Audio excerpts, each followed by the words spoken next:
on the last episode of Dream Life TV. I'm the captain of the cheerleading team.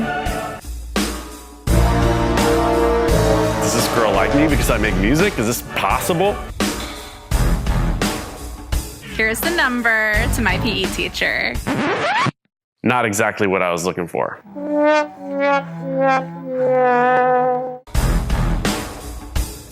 And as she's walking away, I unfold the check, and I look down and realize I just made $100. And that was the moment that I realized I wanted to do music for the rest of my life. All I could think about for the next few weeks is, how am I gonna trick the system so that I can graduate high school this year and move to Hollywood? So in 10th grade, I decided I didn't want to be in school anymore. I had this successful business I had running out of my bedroom, people coming into the studio and paying me money. And I just felt like being in school for another 3 years was delaying my success. And I just wanted to get it going. So one day I jump on the computer and I start looking up music schools in LA. And I find this school and I say, I'm going to this school. I'm gonna figure it out. So I print it out and I walk out to the kitchen and I boastfully stand there, strong and proud, and say, Mom, I'm dropping out of high school. And I love my mom's reaction. This is absolutely priceless. She's such an amazing person. She looks at me and she goes, okay, sit down, have a seat. She pulls out a chair in the dining room, sits me down, and asks me, what's your plan? So I slap down the sheet of paper. I say, I'm going to this school right here. It's a school in LA. I know what I want to do. As you know, I already have people coming in and out. I'm charging people for studio time. I want to be in the music industry. She's like, all right. So, let's see. Do you think that this school is going to let you in without a diploma? And I say, absolutely, they're gonna let me in without a diploma. It's gonna happen. And she's like, okay, well, why don't you go ahead and go back on that website and see if they say anything about that, and then get back to me after you know. So I say, okay, all right. I go back to the internet, I go on their website, I give them a call. Turns out, you gotta have a high school diploma to go to the school. So I go back to my mom and I tell her, and she says, oh, well, looks like you gotta stay in school. And I walk with my head hung low away from the dining room, disappointed. The next day at school, I was, a little defeated, but I was determined. I was gonna find a way no matter what. And I feel like it's really funny how this happens, this consistent thing that keeps recurring in my life, where when I'm not on my path, when I'm doing the wrong thing, nothing aligns. But when I'm on my right path, everything aligns for me. So one day, me and my buddy were hanging out by the Dairy Queen near the high school, and this kid rolled by that we hadn't seen in a long time, and we called him Skater Tony. Now, Skater Tony was a big, tough guy, but he was really nice. He was a really nice character. And we hadn't seen him for a few months. He had dropped out or something. And I was like, hey, Skater Tony, what's up, man? I was like, where have you been? Like, what's been going on? Like, I haven't seen you in a few months. You haven't been coming to class. And he goes, yeah, man, I don't know if you know this, but I'm a foster kid. And I've been going from house to house to house, so I don't really have parents. And the last house that I was staying in, it turned out to be like a meth house. They cooked methamphetamine in the basement, and it caught on fire. So I had to go to a new house, a new foster care home, and that's way across town. So now I go to this different school. I was like, wow, man, I'm so sorry to hear that. Dude, you're such a good guy. I hope everything works out. I can't imagine what it would be like not having parents. And he goes, it's actually okay, man. I'm going to this school where, I missed 3 months of school, and now I'm going to a school where I get to work at my own pace, and I can catch up to the 3 months of school I missed, so I'll still be able to graduate on time. And at that point, the light bulb went off.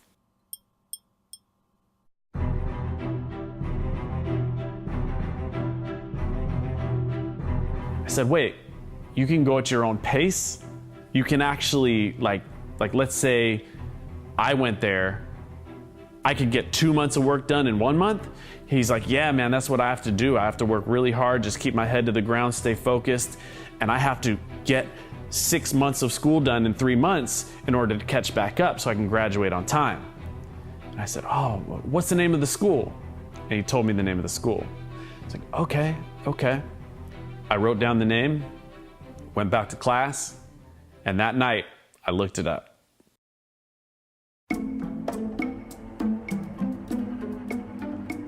So a few days later, I call the school and this lady picks up. I say, hey, I know that you guys are a school that helps people catch up if they're behind, right? She says, yes. I say, what if someone came into your school that wasn't behind? Is that possible? To which she replies, nope, sorry, you gotta be behind. You can't be caught up. This school is for people who are behind that are trying to get back on track. I think in my head, I could drop out of school for a little bit, no problem. I say, okay, theoretically speaking, if someone is behind and they join your school and they work really hard, can they graduate early? To which she replies, you know, I don't think so, but I've never had anyone ask that question. Here, hold on, let me ask the principal. I wait on hold. A minute goes by, 2 minutes go by. She gets back on the phone. She says, hey, sorry, the principal's really busy right now. Can we call you back maybe in a day or so? I'll ask her and then I'll let you know. So I say, sure, and we hang up the phone. So a day goes by, 2 days go by, and I still haven't heard from her, so I call the school back. Same lady answers. I say, hey, it's me again. You know, I have that question about whether I can graduate early if I work really hard. She's like, yeah, you know, I still haven't had a chance to ask. I'm sorry. Give me another day and we'll call you back. So another day, another 2 days go by and I still haven't heard back. So I call back a third time and ask the same question and get the same answer. So I called her up one last time. She got on the phone. I said, hey, it's me again. I have a free day. If you'd like, I can come down there and talk to you in person and figure this out. Or maybe you can just go and ask the principal and we can figure it out on the phone. So she says, okay. I'm gonna try one more time. I'm gonna put you on hold and I have the principal right here, so I'm gonna talk to her right now. She puts me on hold. A minute goes by, 2 minutes go by. She gets back on the phone. She says, hello? I say, hey. She says, okay. I talked to the principal and turns out you can graduate early if you work hard enough. No one's ever done it in the history of our school, but theoretically speaking, you can do it. But you have to be behind. You can't be caught up. I said, thank you. She said, no problem. I hung up the phone and celebrated.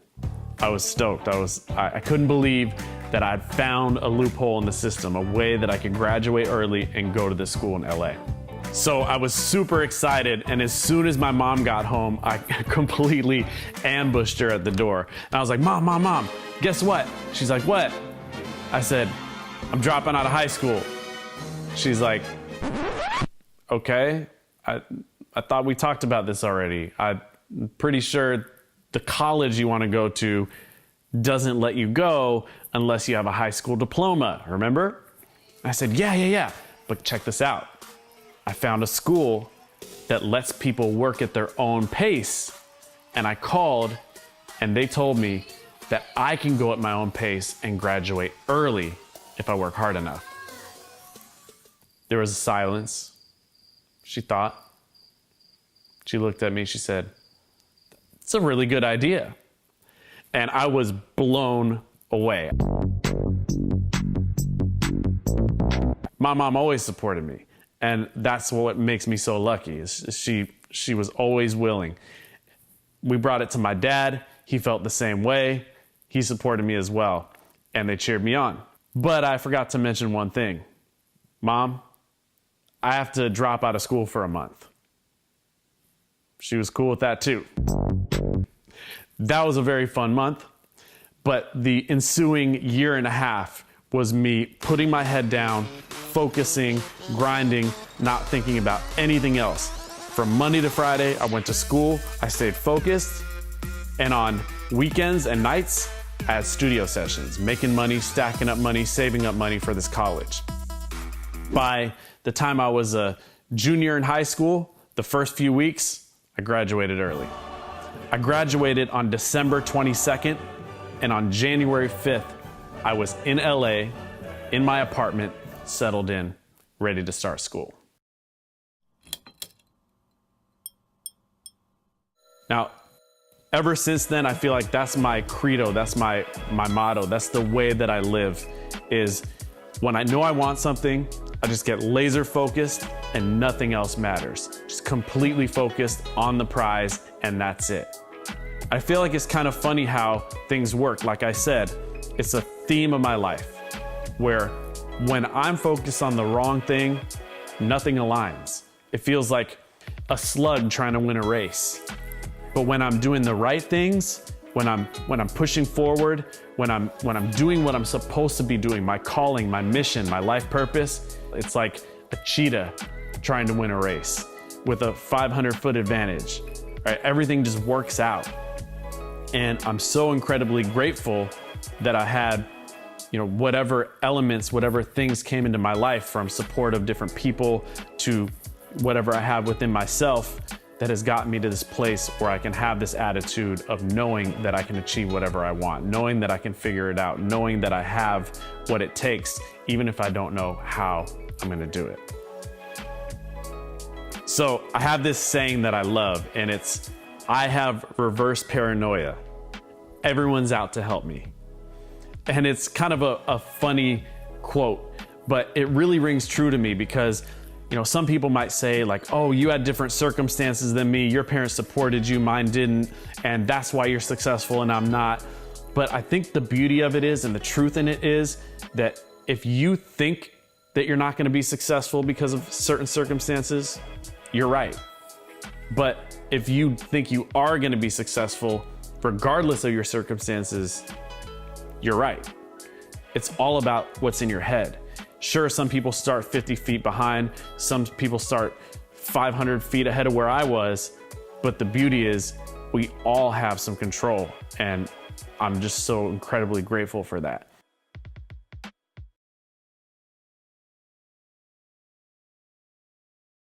So there I was, all my friends were still going to high school in my hometown, and here I am just living the dream in Hollywood, California, going to music school. And things were going super well too. I mean, within the first year of music school, I interned for Wu-Tang, Paul Oakenfold, Simon Cowell of American Idol. I mean, I was 100% certain that I was gonna be a famous millionaire by the time I turned 21 at the very latest. But that's not at all what happened. A horrible tragedy was about to take place that would change the course of my entire life.